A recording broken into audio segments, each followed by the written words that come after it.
When, okay.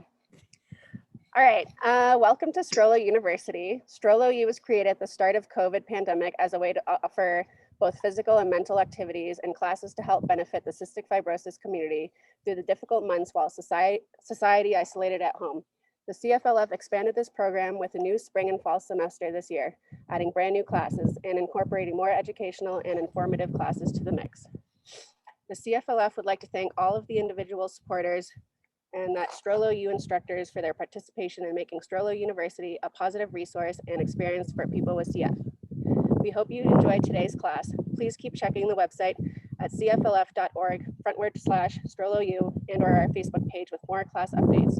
We have registration available for classes at 2 weeks at a time, so keep checking back for new classes being added throughout the semester. And I would like to say a big thank you for Chelsea being with us today and leading the class. Awesome. Well, thank you, Rema. Do you have anything else or am I ready to take it over? And I guess, yeah, I'll just quick shout out to our sponsors, Chiesi, Viatris, Translate Bio, Kroger, and is there anything else I'm missing, Tiff? Well, we'll just throw that logo on at the end. So yeah, it's all yours. Cool. Awesome. Well, like I said, thank you, Rema, for that lovely introduction with your lovely background. I feel like I need to be up in the mountains. But like Rema said, my name is Chelsea. I am a 28-year-old adult with CF, and I'm here to talk all positivity, awareness, or mindfulness, not awareness. It's Awareness Month. I'm on the awareness brain right now. But we'll be doing a lot of meditations on Thursdays, kind of some journaling, really just a time to take a breather out of our day. Sometimes it can be a little stressful no matter what you're going through, especially with COVID, CF in general. So this is the one time out of the week that I really want us to focus on just chilling out, whatever that means to you. Maybe you just want to listen to this and lay down and take the next 30 minutes and be like, I'm turning off my brain. And that's completely okay. So last week we focused a lot on breathing, what I call pranayama, and not that control of the breath, but the control of what we bring in and out of our body, both mentally, physically, and a whole lot of other things. You can check back and watch that video if you're interested. But this week we'll be talking about something that I really resonate with, and I think everyone at some level can as well. And it's talking about that inner critic in our brain and the flip side of what I like to call our inner best friend. So what all of this is talking about is negative self-talk. And as we get going, I would like to have you have a notepad nearby or a sticky note or whatever for some journal prompts at the end, some homework. You don't have to answer them right now, but I'll just give you the questions so that you can ponder them the rest of the night. So yes, negative self-talk. It's really what triggered me on this was that can't mentality. And I think within CF, a lot of us get stuck in this rut of other people telling us what we can and can't do, and then internalizing that into our body, into our minds, and accepting a false belief as a truth. And that can be so damaging. Actually, one of the quotes that I wanted to read us tonight, I think really resonates. It's that it's not what you say out of your mouth that determines your life. It's what you whisper to yourself that has the most power. So it's those little moments when you're just by yourself. It's not anyone else saying it to you, but it's when you reaffirm these little notions in your brain, whether, I can't run that, I can't swim, I can't, all the list is endless. I think we all can make a list of what we can and we can't do, but the only thing we physically cannot do is something that we have done and proven to ourselves whether we can or can't do it. So I think a lot of us accept these negative beliefs and then just live by it. We don't ever challenge it. We're so ingrained. I know for me, a big thing was running. I was like, I can't run. I have a lung disease. It's hard to even walk sometimes. And everyone's like, well, you should try this or that, or how about just running for a minute? I'm like, nope, can't. And I just use that word almost as like a cop out. Like, nope, can't, nope. And they're like, have you tried running? I'm like, yeah, when I was 4. It was the last time I think I ran. So it was just this big thing in my brain of like, I can't do it. It's so big. It's so unattainable. I can't do it. And I just never let myself even try. I'm still not great at running, but now I no longer say that I can't. I know I can. But through determining that, I kind of found a lot more confidence in myself. Like I said, I'm not a runner. I'm not out there doing marathons now, but it gave me that first step of, you know, I can do that. What else can I do that I've been telling myself I can't do? And I think what the main job, what's the hardest part, especially with us people who have CF, it's unwiring that brain, it's unwiring that negative self-talk. And the best way that I found to do it is to compare that inner critic to the inner best friend. Another quote that I love to live by is, whether you think you can or you think you can't, you're right.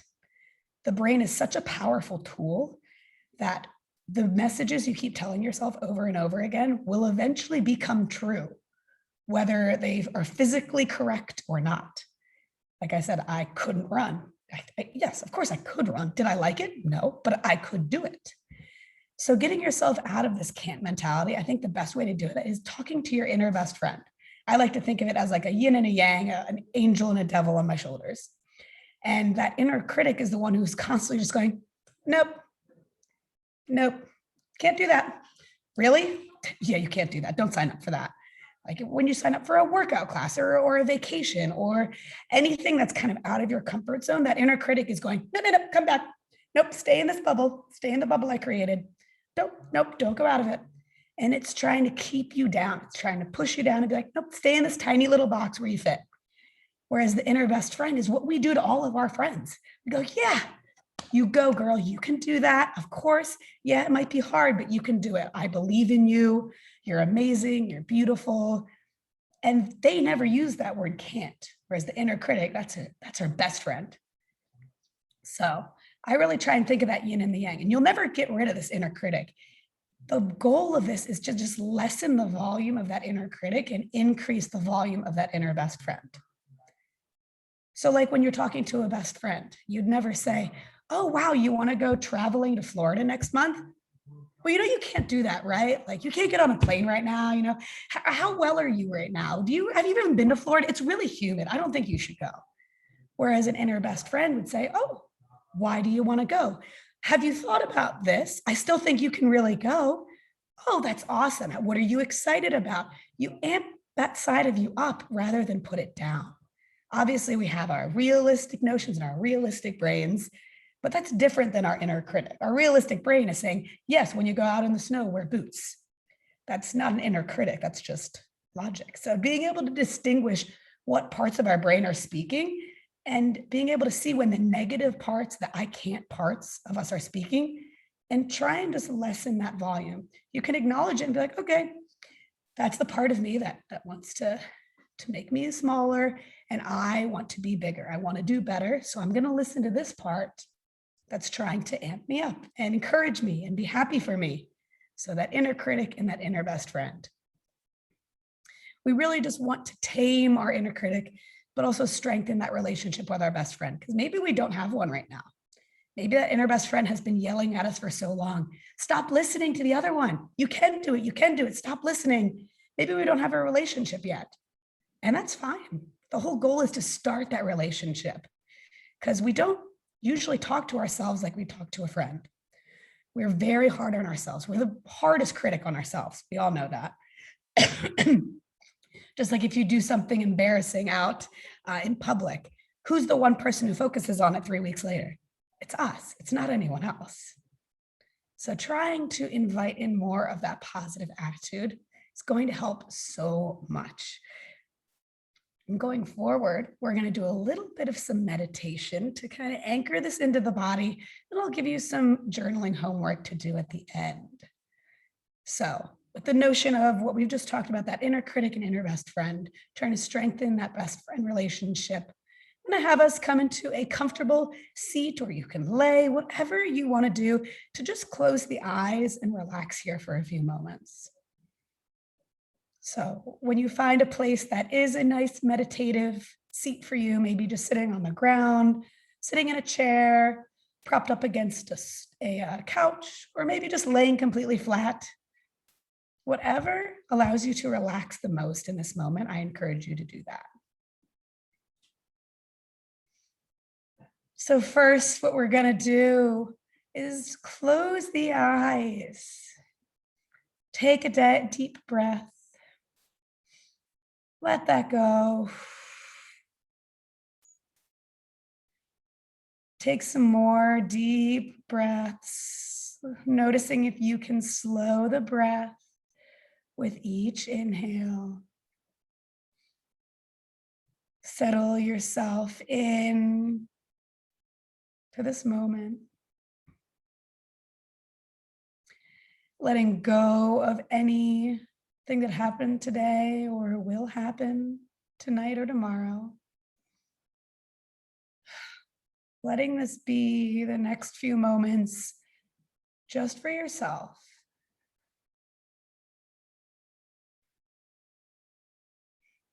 Start this mindfulness practice. Just begin by focusing on the breath. Notice the physical sensation of breathing in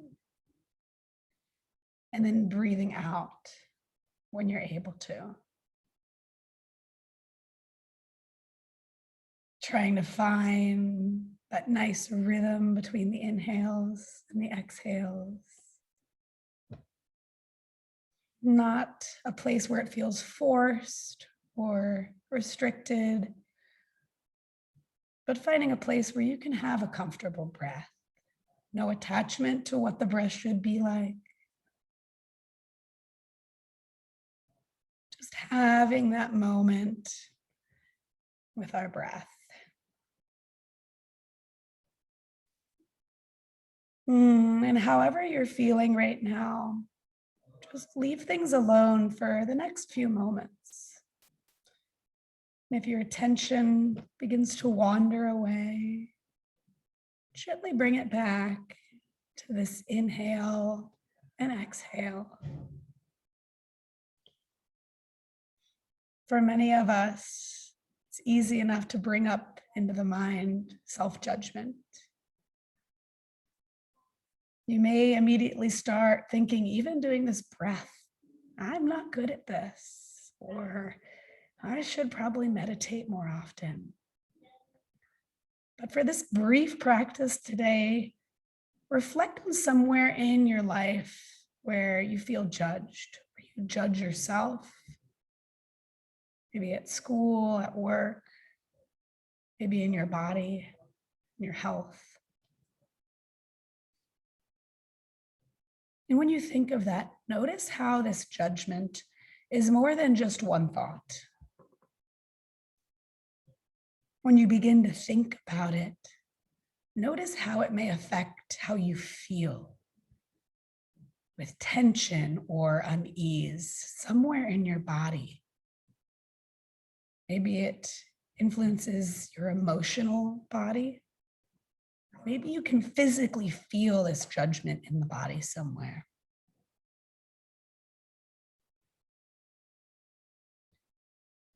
And now, for the next few moments, gently practice leaving that voice of judgment or that inner critic alone.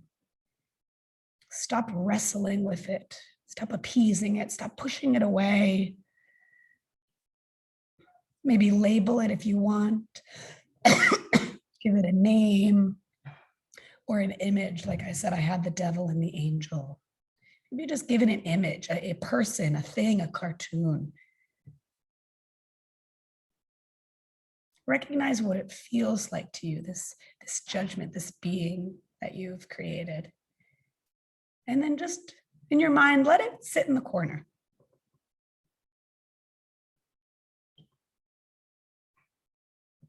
On each breath, acknowledge whatever you're experiencing right now, seeing this image of your judgment. What's going on in your body, your emotions, your thoughts.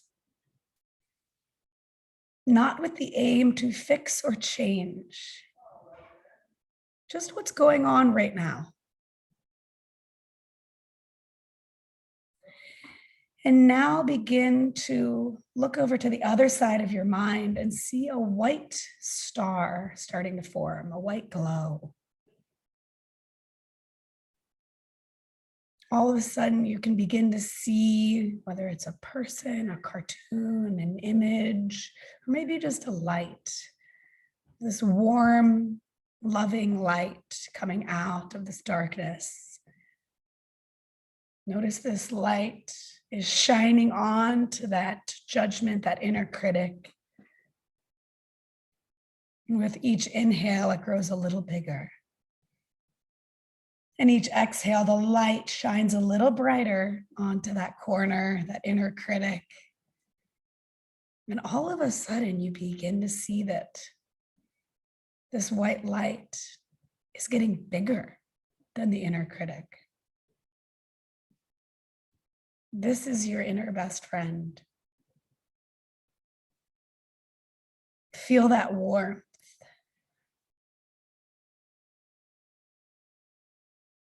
Feel like a gentle hug around you. And as it gets bigger, begin to hear what it would say to you. Remember that judgment that you felt earlier. How would this inner best friend speak to you right now? Hear what it has to say about that judgment that the inner critic was talking about. And notice how that feels in the body. Notice anything that changes in the body. And maybe you gently begin to feel each side of the mouth begin to turn up into a smile.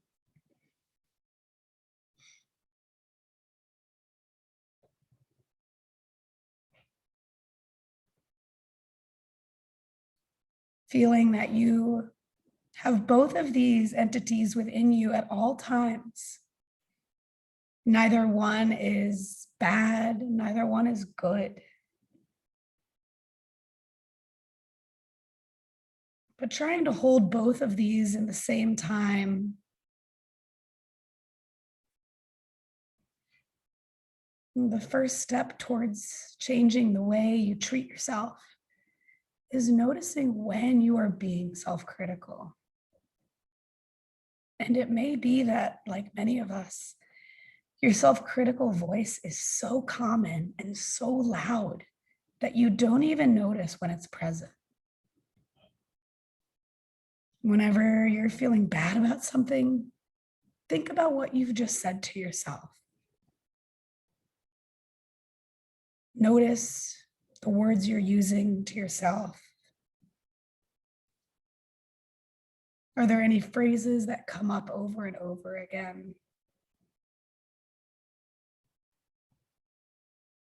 And as you go on, especially after today, I want you to notice, what does that voice sound like? Is it harsh or cold, angry? You want to be able to know that inner critic very well and become aware of when your inner critic is active. For instance, when you've just eaten half a box of Oreos, does your inner voice say something like, "Oh, I can't believe you did that. Oh, really? That's so gross." And so on. Really try to get a clear sense of how you talk to yourself in this negative way so that you can begin to unwire that. You can begin to change from that critic to that best friend, where you're encouraging, you're loving, you're changing that harsh or angry or judgmental tone and changing it into something that is positive, it is encouraging. It's exactly what you would say to a best friend. Now, our inner best friend isn't just blind to everything. It's the way it says things. It'll lovingly direct you rather than doing it out of judgment. Excuse me. Taking a few, not sneezes, a few deep breaths here. Feeling those entities in the brain. I like to make them little cartoons, whatever you'd like to do. Be able to hold both of those entities, the inner critic and the inner best friend, in the same place, in the same room. Because in order to be the best inner best friend, you have to know what the critic is saying. You have to know where it's popping up in your life. You need to know when to tap into that best friend.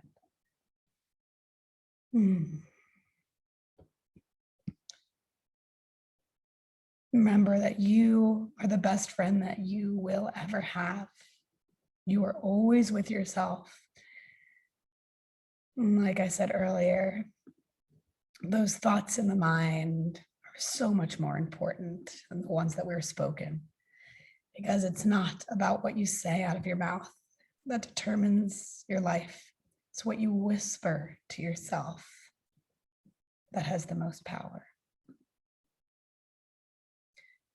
So together, taking a deep breath in.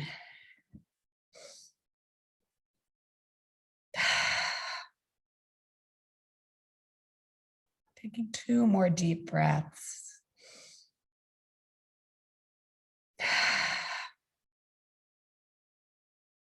Last one.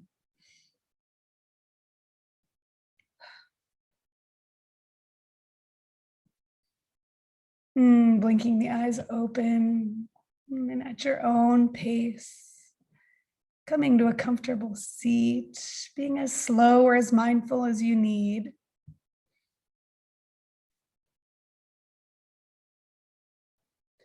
And we just have a few journaling prompts. Again, you can write these down and come back to them later. Like grabbing a piece of paper. And first, think about the times when a close friend feels really bad about him or herself or is struggling. How would you respond to a friend in that situation? Write down what you would do, what you would say. So when someone close to you is going through a rough time or struggling, how would you respond? Write down what you would typically do, maybe what you would say. And I'd like you to note the tone that you're talking with. Are you encouraging, loving, or angry and judgmental? There is no right or wrong answer.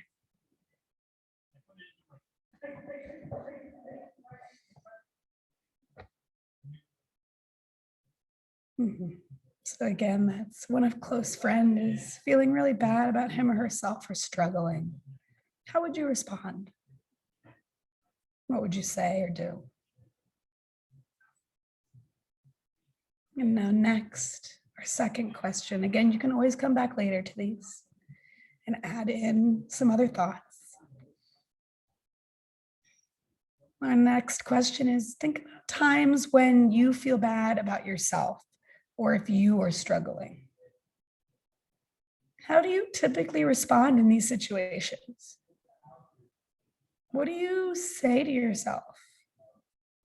What tone do you use with yourself when you're having a bad day or you're struggling, or maybe you're struggling to find motivation?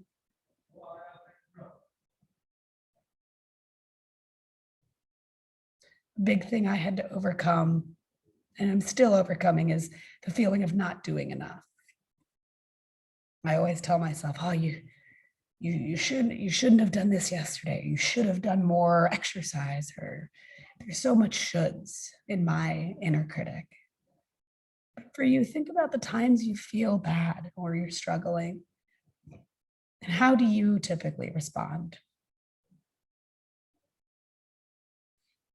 Remember to notice the tone that you'd use. So with that, you can always come back to it. comparing these two, do you notice a difference between what you'd say to that friend or yourself? And if you do, ask yourself why. Maybe you just think about it. Maybe you don't have an answer right now. But what factors or fears come in to play that make you lead yourself or treat yourself differently than others? And again, you don't have to write it down if you don't have an answer right now, but maybe just write down the question. Do you notice a difference between your answer to number one and number two? And if so, why? What comes into play that leads you to treat yourself differently than others?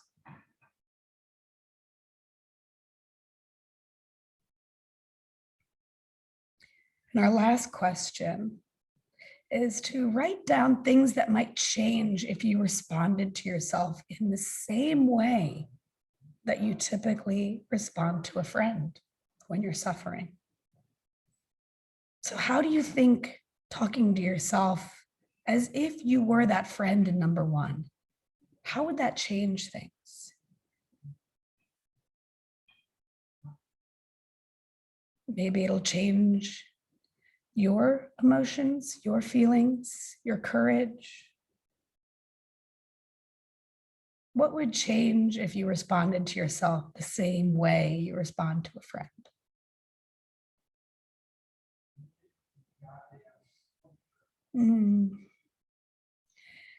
Maybe reading that last one over again, because I think that's something we all want to feel. We all want to feel supported. We all want to feel loved. We don't want to feel judged.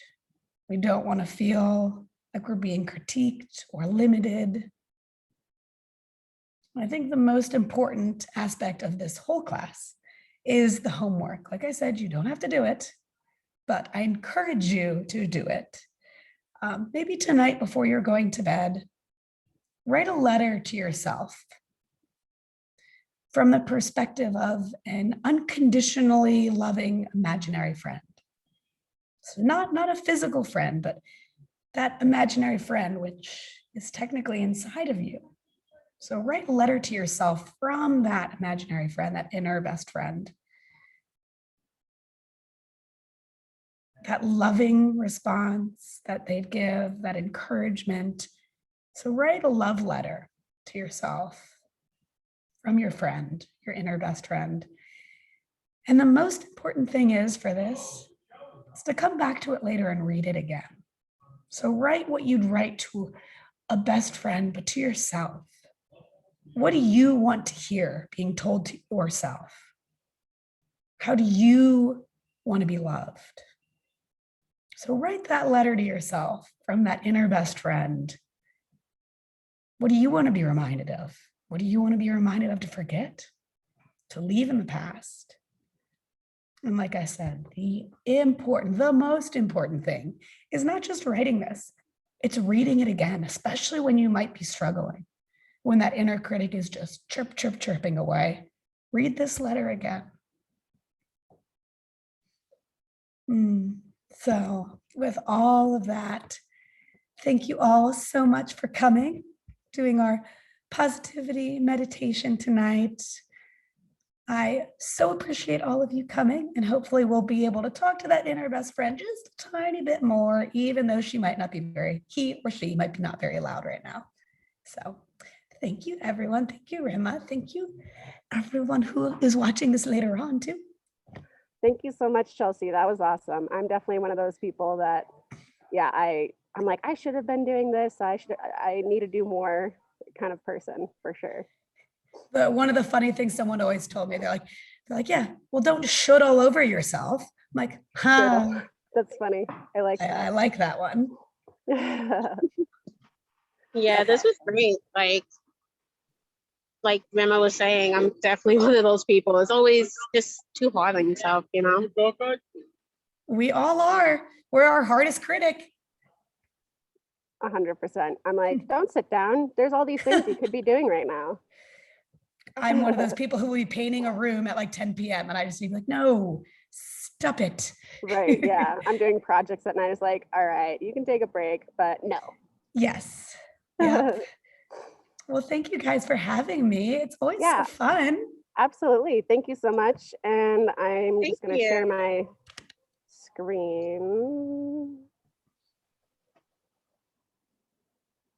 A big thank you to our sponsors, Beatrice, Chiesi, Nestle Health Science, Translate Bio, and Kroger. So I hope everyone has a wonderful Thursday. I almost said Friday, it's Thursday.